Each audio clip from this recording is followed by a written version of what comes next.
কথাগুলো শুনে যাবেন দেলোয়ার হোসেন সাঈদীর। বন্ধু যেন খারাপ না হয় যুবকেরা।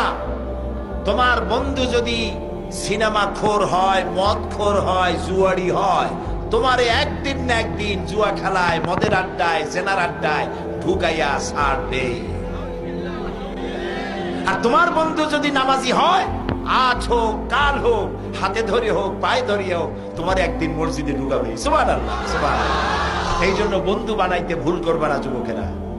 ভালো ভালো ছেলেদের সাথে বন্ধুত্ব করবে। আজকে বলবে যে দেখো একটু ফেন্সিডিল খাইলে কি হয়, মাপসায় নেবে আল্লাহর কাছে, পরে একটু টেস্ট করে দেখো, ভালো ঘুম হবে। তোমার যে বন্ধু তোমাকে ফেন্সিডিল খেতে বলবে, গান শুনতে বলবে, সিনেমায় যেতে বলবে, তুমি মনে করবে এটা বন্ধু নয়, এটা বন্ধুরূপী শয়তান। এটা বন্ধু নয়, এটা বন্ধুরূপী, জোরে বলো, শয়তান। আর যে বন্ধু তোমারে বলবে চলো ভাই নামাজে রক্ত হয়েছে, এতক্ষণ তো গল্প করলাম, এতক্ষণ তো খেলাধুলা করলাম, আজান হয়ে গেছে, চলো ভাই নামাজ পড়ে আসি, তারপর আবার খেলবো না, তুমি মনে করবে এটা বন্ধু না, এটা ফেরেশতা। সুবহানাল্লাহ। এই জন্য বন্ধুত্ব করতে হবে ভালো ছেলেমেয়ের সাথে।